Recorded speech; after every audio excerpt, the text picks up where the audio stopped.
Ouvinte da Palavra de Deus, livro de 2 Timóteo, capítulo 4, diz assim a Escritura: Conjuro-te perante Deus e Cristo Jesus, que há de julgar vivos e mortos, pela sua manifestação e pelo seu reino. Prega a palavra, insta, quer seja oportuno, quer não, corrige, repreende, exorta com toda longanimidade e doutrina, pois haverá tempo em que não suportarão a sã doutrina. Pelo contrário, cercar-se-ão de mestres segundo as suas próprias cobiças, como que, sentindo coceira nos ouvidos, e se recusarão a dar ouvidos à verdade, entregando-se às fábulas. Tu, porém, sê sóbrio em todas as coisas, suporta as aflições, faz o trabalho de um evangelista, cumpre cabalmente o teu ministério.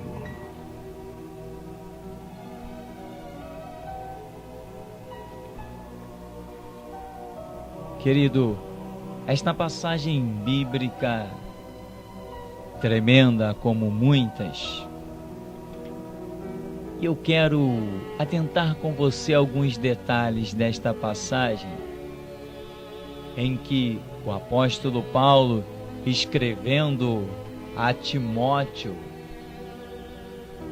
ele está falando de coisas concernentes a uma situação que surgiria e envolveria a vida de tantas pessoas.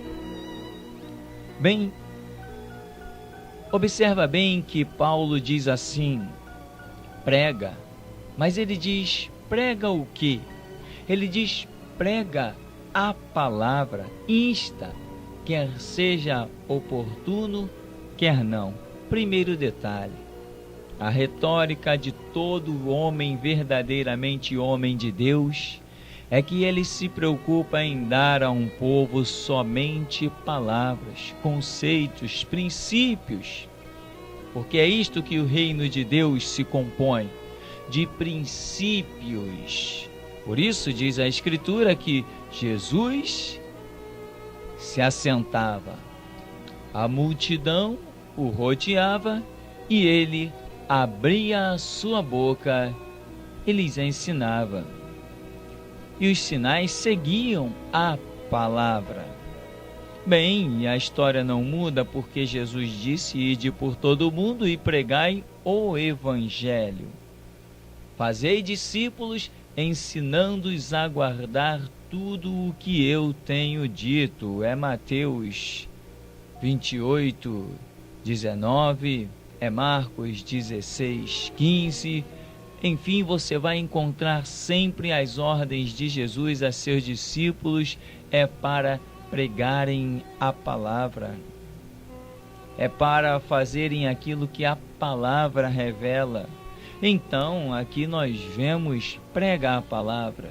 O que você tem pregado, o que você tem se preocupado em aprender. Se você não aprender a palavra, você não poderá pregar a palavra. Você primeiramente tem que aprender para depois pregar. Jesus disse quando o interrogaram lá em Mateus 22, 29, ele diz, errais, não conhecendo as Escrituras, e automaticamente nem o poder de Deus. E também disse, novamente o questionavam, João 5,39, ele diz, examinai as Escrituras, vós cuidais ter nelas a vida eterna, e são elas que de mim testificam. Ou seja, Jesus está mandando aqueles homens que tinham a Escritura, examinaram. Porque se não examinassem a Escritura, jamais poderiam crer cabalmente, plenamente, num Cristo que estava então sendo revelado. E como Oséias 4:6 já deixava escrito, o meu povo está sendo destruído porque lhe falta o conhecimento. Por faltar conhecimento, cumpriu-se como está revelado em João 1:11 e 12, que veio para os que eram seus, mas os seus não o receberam. Mas a todos quantos o receberam, deu-lhes o poder de serem feitos filhos de Deus. Jesus diz para aqueles homens: examinem as Escrituras, examinem a palavra. Vocês vão ver que elas testificam de mim. Querido, você tem examinado a palavra? Você tem examinado a Escritura? A sua fé ela é fundamentada? A sua fé ela é racional? Ou você está vivendo uma autossugestão? Quando você diz que a Bíblia é a palavra de Deus, isso para você é apenas um slogan? Ou é realmente uma retórica na qual você vive e aposta a própria vida? Bem, é assim que se vê resultado no Evangelho, quando se vive a palavra. Aliás, Apocalipse 19 vai aparecer um cavaleiro montado no cavalo branco, e diz a Escritura que o nome pelo qual se chama é a Palavra de Deus, que é Cristo Jesus. Como diz a Escritura, em João capítulo 1, o Verbo se fez carne, habitou entre nós. No princípio era o Verbo é uma palavra em ação, e o Verbo estava com Deus, e o Verbo também era Deus. Ele estava no princípio com Deus, todas as coisas foram feitas por Ele, e sem Ele nada do que foi feito se fez. Como vai a sua vida e a palavra de Deus na sua vida? Se a Bíblia no seu coração, a sua vida vai bem. Você pode estar até na fornalha, na cova ou no vale da sombra e da morte. Mas se a palavra de Deus está em você, certamente, Deus que vela sobre a sua palavra para cumprir, tem te feito uma promessa. Provérbios 4:18. A vereda do justo é como a luz da aurora, vai brilhando mais e mais até ser dia perfeito. Como vai a palavra de Deus na sua vida? Você que anseia um ministério, você que anseia ser um grande no reino de Deus, qual o seu conhecimento bíblico? Bem, se não há conhecimento bíblico, não há ministério. Se não há Bíblia, não há Deus, porque a Bíblia é que nos revela a Deus. Deus escolheu revelar-se pelas páginas de um livro, e assim traçou, e não tem como fugir disto. Só se pode conhecer verdadeiramente Deus quando se credibiliza a palavra de Cristo Jesus. Examinai as Escrituras. Bem, então, conheça, vive e pregue a palavra. E a Escritura vai continuar dizendo no conselho do apóstolo Paulo: corrige, repreende, exorta com longanimidade e doutrina, pois haverá tempo em que não suportarão a sã doutrina.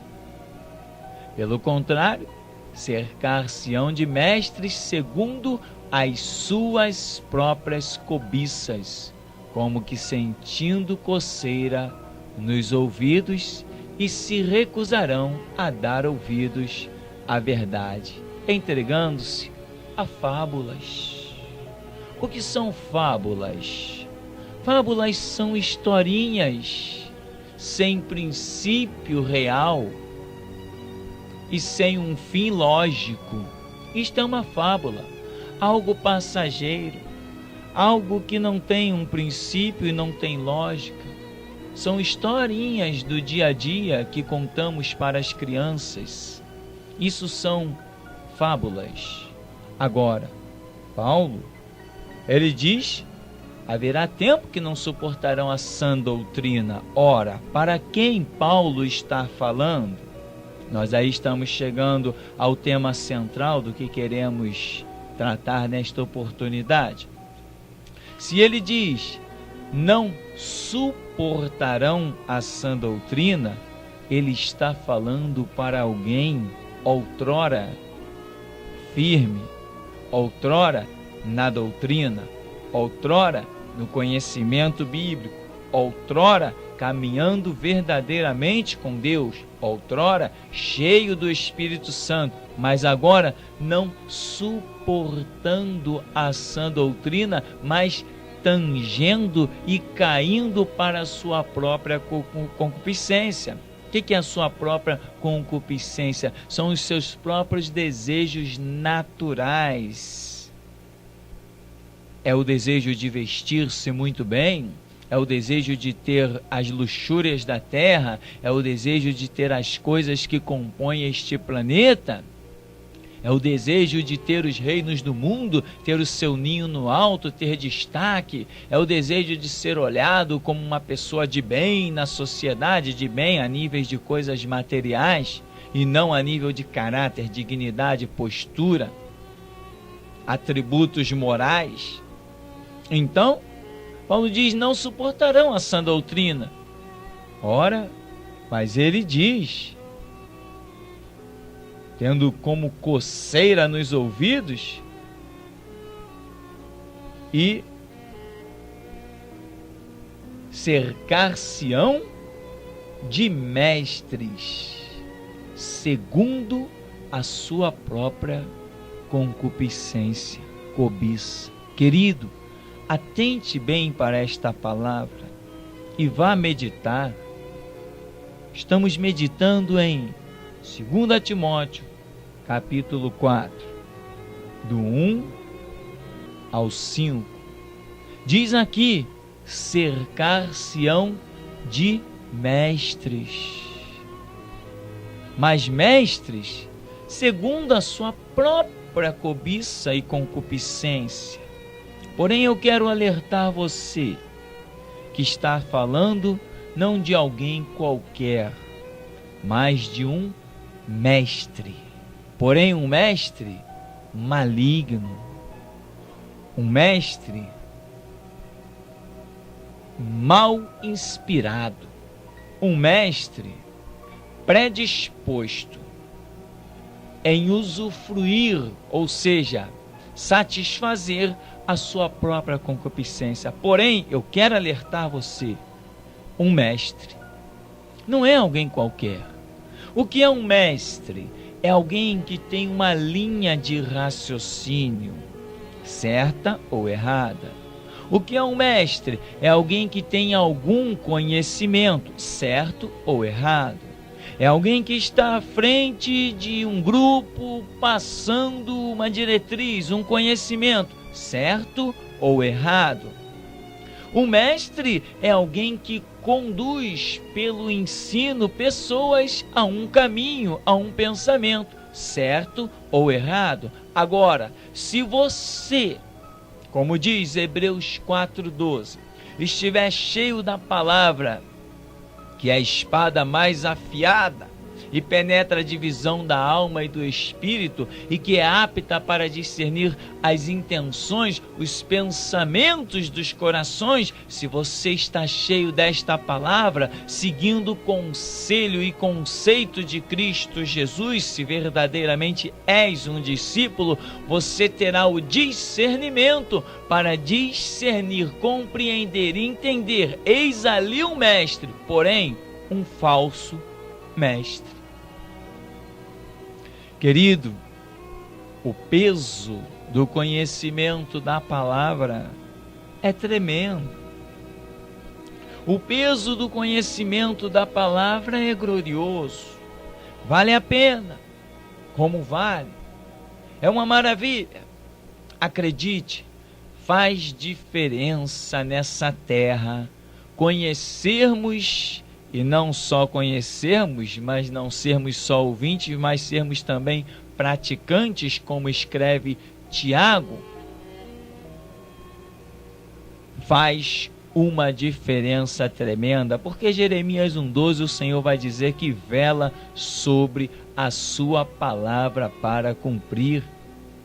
Em Isaías 66, o Senhor vai dizer que, olha, para quem olharei? Olharei para aquele que teme e treme da minha palavra. É para esse que eu vou olhar. Para o contrito, abatido de espírito e que treme diante da minha palavra. Portanto, você crente, você cristão, você que com orgulho se diz discípulo de Cristo, como está o conhecimento da palavra nos seus lábios? O que você tem pregado quando você sai para evangelizar? O que você diz para as pessoas? Você prega-lhes o evangelho? Ou seu convite é para que a pessoa vá para se tornar um empresário de Jesus? Será que você não tem vendido Jesus como um produto barato qualquer que se acha em qualquer esquina? Será que você não tem tentado alargar a porta que Cristo Jesus já disse que é estreita?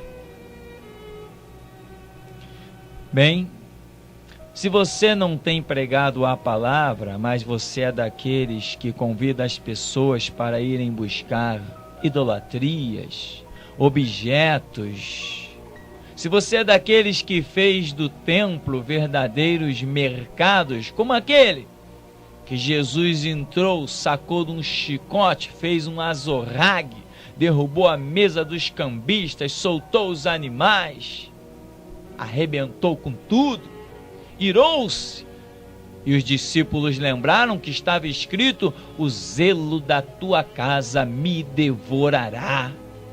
E Jesus disse: não fazeis da casa de meu pai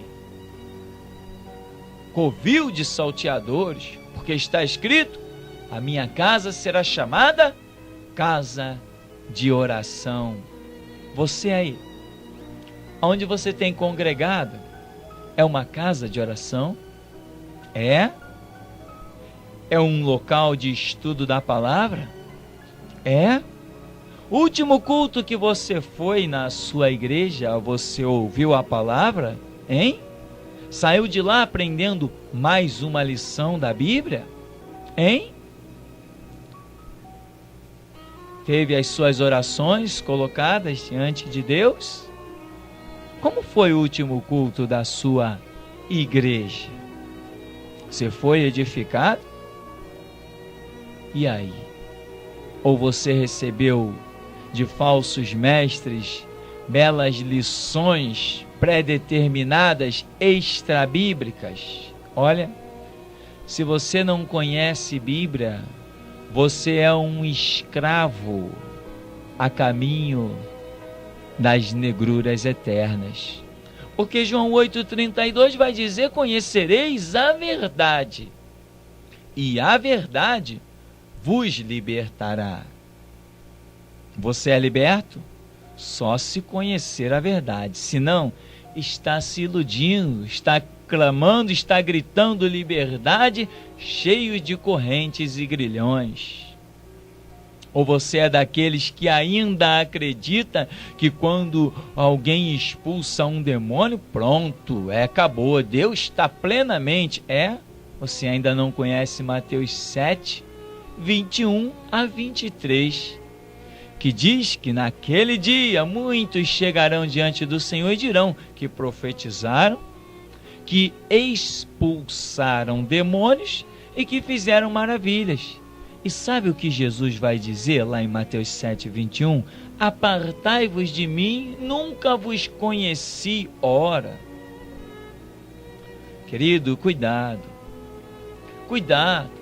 você pode estar sendo tragado por falsos mestres terrivelmente.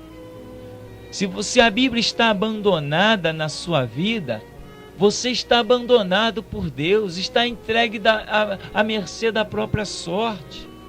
Como está o conhecimento bíblico na sua vida? Se ele não há Deus na sua vida. Você sabe João 3,16?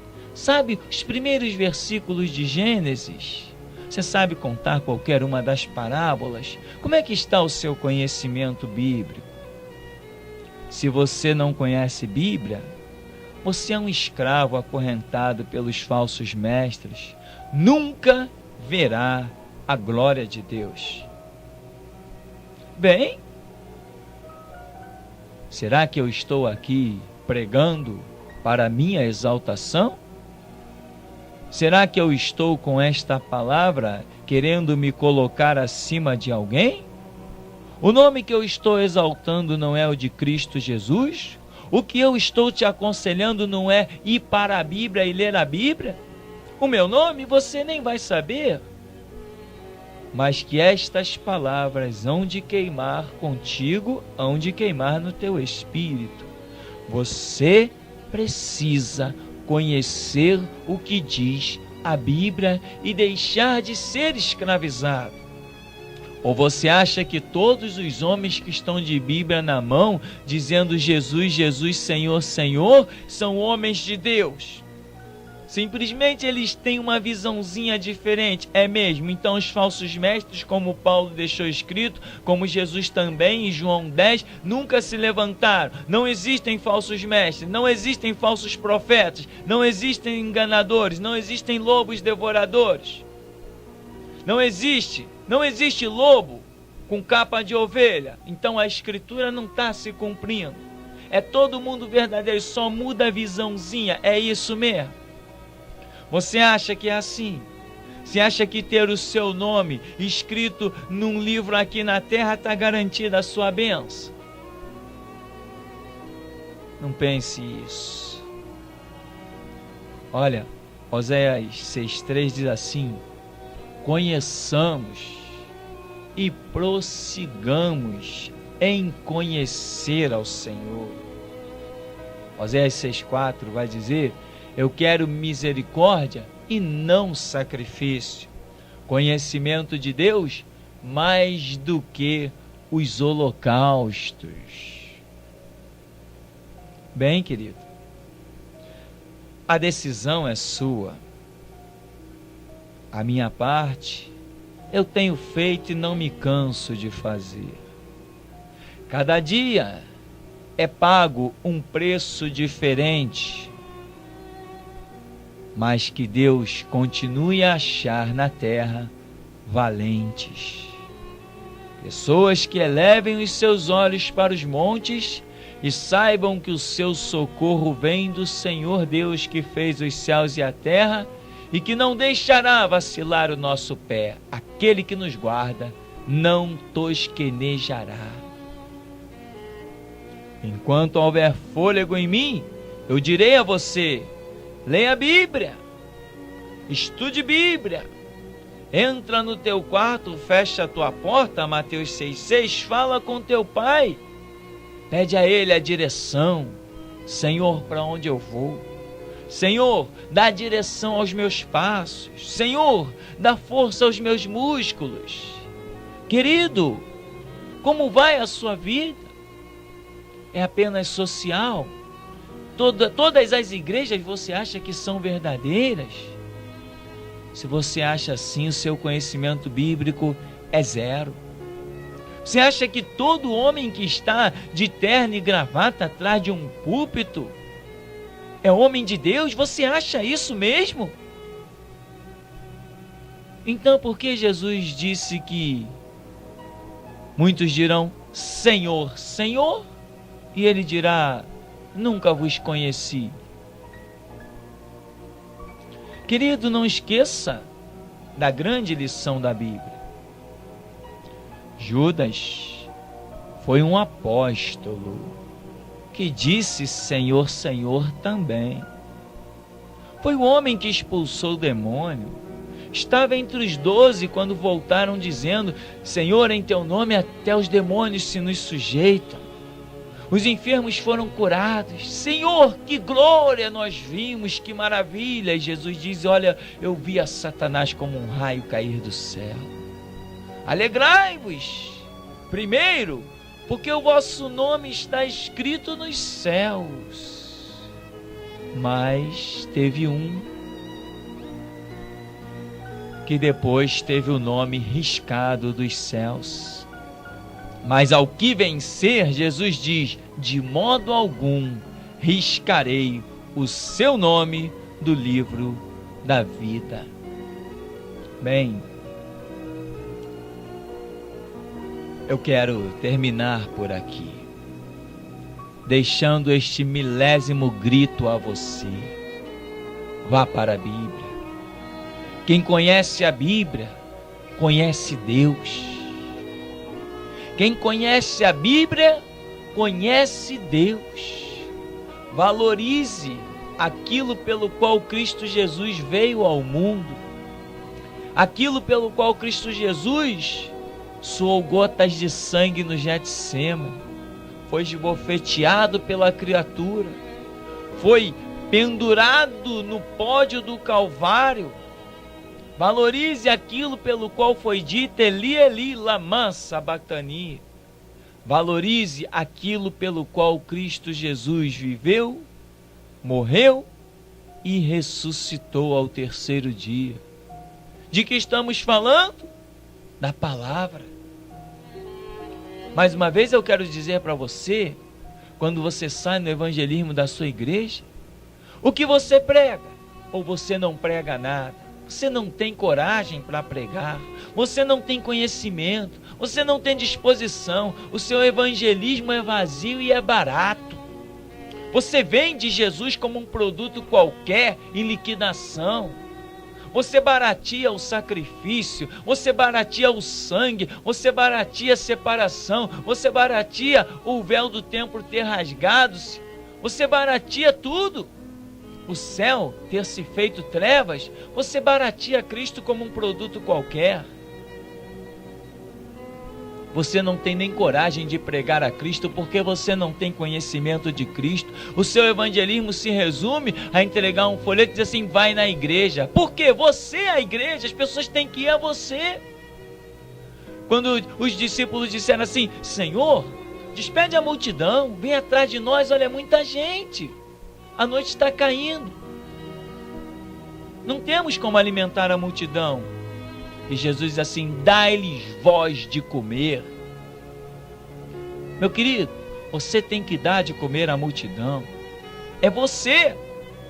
É você, a responsabilidade é sua. Seja a igreja cheia da palavra e do poder.